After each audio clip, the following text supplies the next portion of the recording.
Changemakers, and welcome to The Core, sponsored by Red Apple EdCo.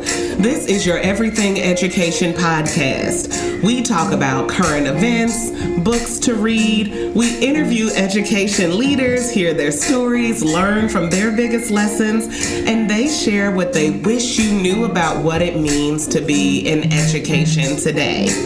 I'm your host, Dr. Kia Turner. Buckle up for small seeds of inspiration that can lead to big changes in your classroom practice. Let's take a bite out of today's guest.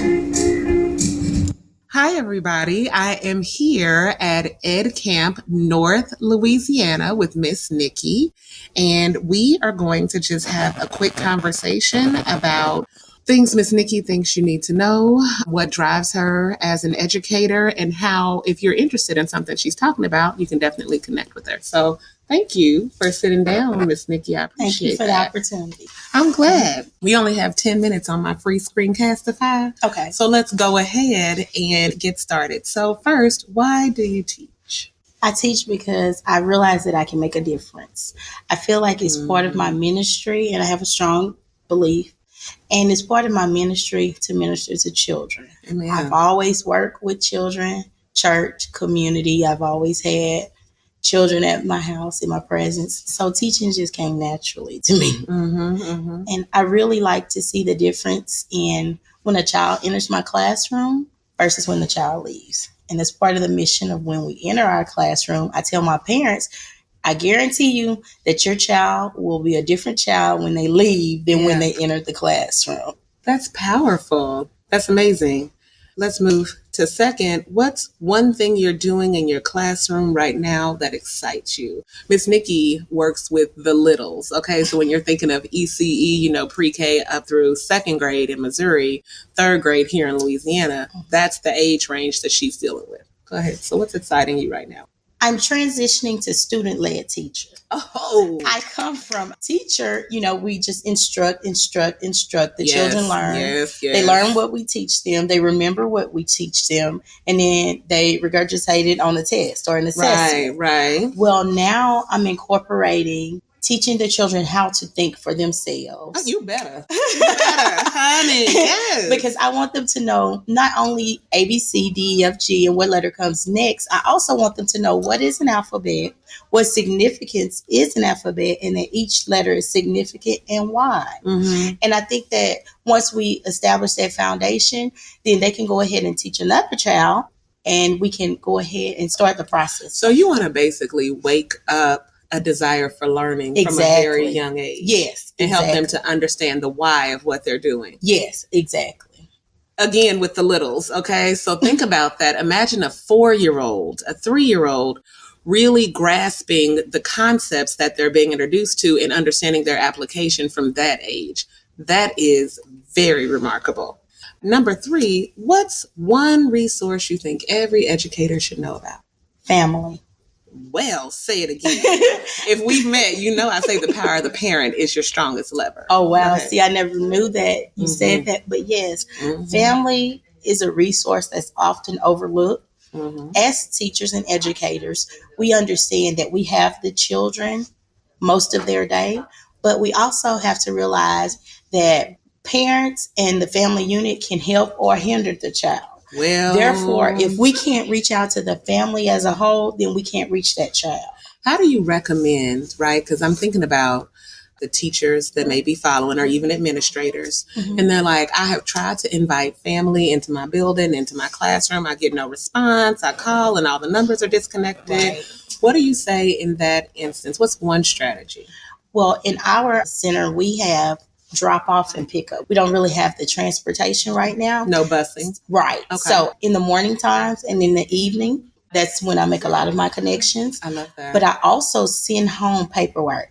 Now, there are, of course, going to be some parents who are not going to be as interactive as other parents. But I try to find something to do, like I will call them and I'll be like, little Johnny made this accomplishment today. We're congratulating him at school. Can you do something at home to do that? Just giving them one thing to interact with their child. Exactly. I also call them and invite them specifically. Can you come on Wednesday and read to us? Or can you come on Thursday and color with us? Because even if they can't do one thing, they can do something else. So it sounds like you create tasks and meaningful opportunities for them to plug in. So you're not just pushing out information, but you're saying, hey, you can get involved and here's one thing you can do to help us. And I also send home homework. And I make sure that I tell them from day one, it's not about the child getting the homework correct.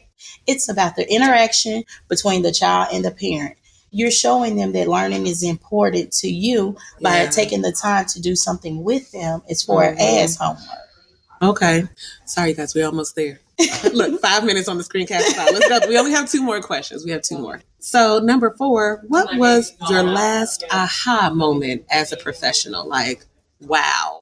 I had a student this year who they deemed as nonverbal. And when he came into our classroom, I saw his potential and I was going to try my best to get out of that child what I could. When he walked into the classroom, I would not let him pass the door unless he said good morning. I would say good morning. At first, it was like, and I would let him pass. Then eventually we got to like good. And then we got to good. And so when we got to good morning and then good morning, Miss Nikki, I was excited. Yes. You will speak. But when he leaves now, it's goodbye. I don't let him come in or leave out. I set a level of expectation. He knows that I have that level of expectation. And I'm going to push him to his full potential. My aha moment was when he made a sentence and I almost passed out. My aide looked at me because he was like, Miss Nikki, look at him. I looked, but I was more focused on him. So that was my aha moment when he made his first complete sentence. Is that one of the times you called home and let a parent know? Of know? course I did. I just called him and asked him, could you come to the school right now? Say it again, baby. Yeah. Say it and again. I was like, could you tell him what you said? Wow. So, yes. That has to be, and I always say that as educators, but sort of is the battery in our back and keeps us going is when all of the work we put in sort of shows itself. Exactly. A lot of the things we do, you don't see until years later. Right. You know, I always have students who come back and who are like, oh, Miss Turner, you know, I really appreciate this or that. But to be able to, in the moment, see the impact that you're having, or even over the course of a semester. See, this is the impact you're having on a child. That is like worth getting up at 5 o'clock in the morning and staying up late, you know, designing learning experiences because you know it is having an impact. Right. And he's so excited about school now. So we have to give him different tasks to achieve. And it's like he wants to achieve them because he knows that we have expectations for him. Okay. So that goes back to family. Family is very important. He has an awesome family. And his grandmother came in and he was like, I'm glad you guys helped us, but now he won't be quiet. And that's a good problem to have. Okay, last one and we'll wrap up. In a few words, what do you think every educator needs to know? Every educator needs to know that you can make a difference. Do not compare yourself to another educator. There you go. One of the main things that I had the hardest time learning was I'm not going to be able to teach everything to every child. That was one of my hardest lessons to learn because I wanted the children to learn everything in 1 year. Don't beat yourself up. There you go. But if you remain consistent, she's talking to you. Yes, to you. If you can remain consistent from day one, the child can show a difference. And make sure that you don't compare that child's progress to another child's progress, but from where they are at day one versus where they are at the end of the year. And if there is any type of improvement, then you have done right by that child. If you haven't had any type of improvement, I want you to take a self-assessment and see what you can do different. I love that. Well, as you can see, Miss Nikki is amazing. You can find out more about her, how to get in contact with her, and any other information that she wants to share under the Educators You Need to Know tab on toadminwithlove.wordpress.com. I'll be back soon. Bye, you guys. Thank you. That's all we have for today. Thank you for listening to The Core. Wherever you are listening to us, be sure to like our show, subscribe, and share the episode that's meant the most to you. We appreciate every single one of our subscribers, as do our sponsors. We look forward to seeing you next week. You can also check us out on YouTube at Red Apple EdCo if you'd like to see more video of these conversations. We have them posted there.